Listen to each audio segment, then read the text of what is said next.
Hare Krishna, my name is Markandeya Rishi, and I come from Croatia. I was born in 1991 in Zagreb in Croatia, and my parents were not specifically practicing any kind of religion, but they were, one could say, open for religious topics. My father said he would declare himself as an agnostic, which means that he specifically does not practice any form of religion or harbor any belief, but he thinks that there is a good possibility that someone or something may be out there.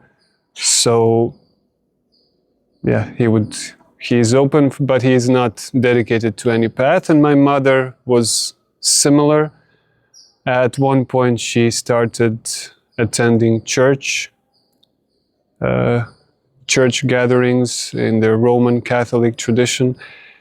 And naturally, I was also a part of that. Since childhood, they did not want to impose upon me any kind of religious tradition or any kind of religious belief, you could say, faith. But since in Croatia, Roman Catholic Church is the prominent tradition, then they decided that once I entered primary school, they would give me to them, as you could say, so that I learn from them what is to be learned, and then they say afterwards he will choose for himself what he thinks is right. So I attended that. I was going to church regularly, and I was actually praying a lot. I wanted to learn about God, not just, do the rituals as people. Mostly in Croatia, people declare themselves to be Roman Catholic, but they're practicing only as a matter of tradition. Other people do it, so we do it as well. So I was actually interested to learn about God, to learn about what happens when we die. That's one of the things that I asked my mother when I was a child. And I don't remember exactly at what age that was, but she was puzzled. The small child is asking something like that. So she said, but you're too young to be asking that question. You have still a whole life ahead of you. But I was really interested, what happens when we die? What happens when it's the end of the line? Is there something afterwards? Otherwise, it's just a waste of time, you could say, to do anything. And they couldn't give any kind of satisfactory answer, so I continued with my church attendance. And then came high school. Basically the same theology was offered there, Roman Catholic tradition. And then when I came to college, things changed as I met a devotee who is a member of the International Society of Krishna Consciousness. I didn't know that at the time. He was just basically doing yoga courses in the university for students, because those students who were in the first, second, and third year, I think, they had to have some kind of physical activity. So some chose cycling, some chose hiking or bowling, or chess was, I think, no, chess was not there. Chess is not a physical activity, but some were joking that, yeah, it could be maybe that. And for me, nothing was really so interesting, but I found that there was yoga. So I thought, okay, I'm also interested a little bit. I developed some kind of interest for mystical topics. Also, I was hearing about some mystical abilities, or now we call them siddhis, that's allegedly people used to have. And I was interested in that. So yoga was basically, for me, a gateway to that, to see if there's something that can actually be achieved in that domain. It was perhaps strange, and many thought it was a silly idea, but that was my drive at the moment. And then I was attending those yoga classes, and at one point then we became friends, myself and our yoga instructor, the devotee, and he offered me a book. It was one of the books of His Divine Grace A.C. Bhaktivedanta Swami Prabhupada, and it was Veda Secrets from the East, which is basically a compilation of Srila Prabhupada's various articles and talks, and also some from his disciples. And I actually took the book just because we developed a kind of friendship. And I didn't want to say no to a friend, so I said, okay, I will hold it for some time and then I will return it most probably. I won't read it. I will just say, you know, thank you very much, but I have so many things in college. You can have your book back. And I held on to the book for about a few weeks. Then I came back to one of the yoga classes and tried to return the book. I said, I'm sorry, I don't have time. I didn't even start. I'm sure you have many other people who want to read the book, so it's best if you have it back. And he said, no worry, no rush. You just take your time. We have all the time in the world. Don't worry. So since my attempt failed, I wasn't able to return the book, so I took it back. And after a short amount of time, I just basically had this inspiration from its inside, as if somebody told me you should read that book. So I started reading the book, and at first it was a little bit, challenging and even strange. It made me feel a little bit uncomfortable, because Srila Prabhupada is always speaking in a very straightforward manner and exposing the misconceptions and basically, unfortunately, ignorance of pretty much everyone in the world, including the many religious leaders throughout society who basically could not offer any kind of satisfactory answer for the basic questions of existence, like what happens when we die, why is there evil in this world if God is good, if God is all-powerful, so many other things. And so I was reading the book, and I somehow finished the book, and I developed some kind of interest after that, but not yet enough. So after that, then he offered me another book, and this time I refused. It was The Science of Self-Realization, because I felt still a little bit uncomfortable with all this. And afterwards, somehow I found it again, because I felt bad that I refused. So I was looking for it, and I found it, and I read it. And after that, then basically Srila Prabhupada convinced me that this is very important knowledge and that I should dedicate more time for it. And my friend, the yoga teacher, he also managed to engage me in some kind of service, because ISKCON devotees had some programs which they were doing for the people, for their students, primarily college students. So I helped a little bit with organizing the program, putting up some posters in the city and something like that. And as I was reading, I was also nearing the completion of my studies, at least the first 3 years. So I wanted to, actually, because I was reading, Srila Prabhupada was explaining that one should get trained in Krishna Consciousness best as a brahmachari, and for that purpose Srila Prabhupada organized many temples and ashrams around the world so that young people could join, because knowing how the situation is, most people don't have the opportunity to learn about these topics from their parents from childhood, so there are ashrams and young people can join. So I started thinking about that. And at first, when I said to my parents that after 3 years I would take a break and join the ashram, they were very disturbed, actually. And so somehow we made a deal that, okay, you finish what you started. That's what they said.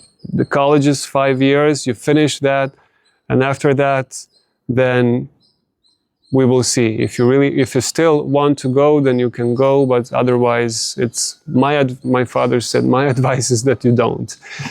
So that was his advice.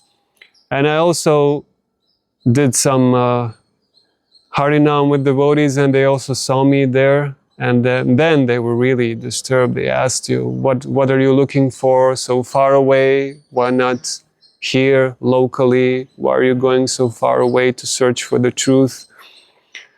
And I said, to me, it doesn't matter where it's from. If it's really the truth, then it's valuable, regardless of where it's from. So again, they made me promise, while I'm living with them, no more Harinam. So we said, okay, anyway, I plan to go. So for another 2 more years, we can have this deal. And one devotee was joking. He said, you gave a bad vow, you know, but anyway, now you have to follow it. So I was not doing Harinams, but devotees engaged me in book distribution, in the same blissful activity that helped me connect with Krishna consciousness. They engaged me in book distribution. So while I was still living at home in Zagreb, I was doing book distribution at least once a week on Saturdays, and sometimes even more times per week. And I was helping with other services while I was still in college. I was going to the temple a few times a week, as often as I could. Sundays, of course, and other days whenever I could, whenever they had some program, I came. And gradually this desire matured and the opportunity came, even though I was, in one sense, I was a little bit scared, you know, who knows what my parents will think of next, you know, to stop me from going. But then, even though it was hard for them, and it was also hard for me because I was used to doing everything more or less, at least the important decisions in my life, I always consulted my parents, and I never did anything big without their consent. And this was actually the first time when I had to do something like that. Because as Srila Prabhupada said, Krishna consciousness is the most important thing in life. And if others, whoever it is, it may be friends, fathers, well-wishers, as Arjuna had to fight on the battlefield of Kurukshetra with his friends and relatives. So if it comes to that, if we have to choose between Krishna consciousness and not non-Krishna consciousness, even though we may sometimes, unfortunately, have to stand up to those who we usually respect, we have to respectfully do it because Krishna consciousness is the most important thing in life. So then, after I graduated, I brought my diploma back home, back to my parents, and they were very happy. And then I said, thank you. And now I have to do what I said I have to do.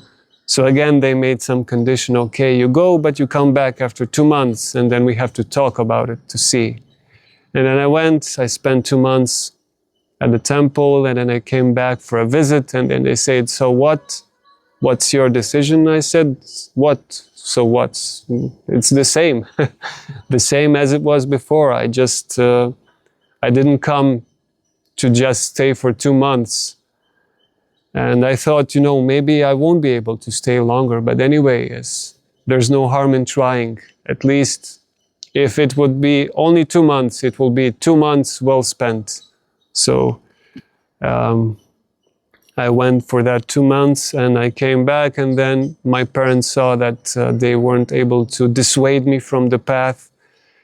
And then I went back to the temple, and I've been living in the temple for the last 10 years.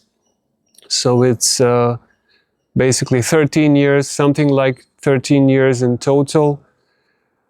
And of those 13 years, I spent 10 years in the temple in Zagreb, and I went, Krishna consciousness journey took me around the world in many countries. In Europe, I think around 20 countries in Europe. I went to India once, and for the second time now, we are recording this wonderful video in Salem. in South India. So I went to many places where I most probably would not have went at all if it were not for Krishna consciousness. It's, as my friend, the original yoga teacher whom I met, he said, Krishna consciousness is the greatest adventure. And if you want adventure, then this is the best place for adventure. Because Krishna is the most attractive person. Krishna is the greatest adventure. And if you really want it, then spiritual life is the best way to go. So yeah, that's how it went. And I never regretted my choice. I'm basically happy, and I pray for the opportunity and ability to continue with this throughout life. I think it's the best life. And even I met many devotees who were in the ashram at one point, and then they went to Grihastha ashram. They made that step forward, and most of them say that their best life in Krishna consciousness was in the ashram. He said, my best years were serving as a brahmachari in a temple. Yeah, it's some kind of austerity, but it's also very blissful, and it's a great opportunity to live always in the association of devotees. And yeah, that's how it went. And during the course of time, I was basically doing all the services in the temple, from cleaning to making garlands to cooking, doing altar services, book distribution, Harinam, organizing programs. I was also the treasurer at some point. I was the temple commander a few times, because as I was staying there, then of course Brahmachari ashram tends to be fluctuating. People join, then people leave, especially in the West. So I became the temple commander a few times because I was the only one left. So yeah, I was that, and I was also, we had some kind of board. At some point I was also in that. So I basically did whatever was required at the time. As devotees say, do the needful. So whether it's cleaning or preaching or cooking, or you just learn it the best you can and you do it. And I found that I learned many things through that.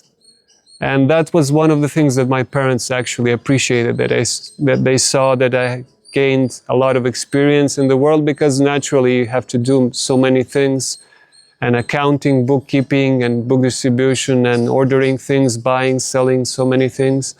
And then you have to get to know how to do those things. So that they appreciated, that I got some practical experience in the world also. So in the end, all in all, it was only gain, spiritual gain, and you could call it also material gain, in the sense of gaining various skills and knowledge, how to do various things. It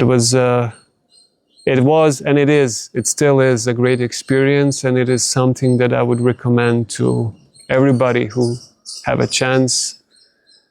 It's especially in India, the chance is great, and also here in Salem, Tamil Nadu, a wonderful temple with so many wonderful devotees, and it's a warm recommendation for everyone to try it out. So, Hare Krishna. Thank you very much. Srila Prabhupada ki jai.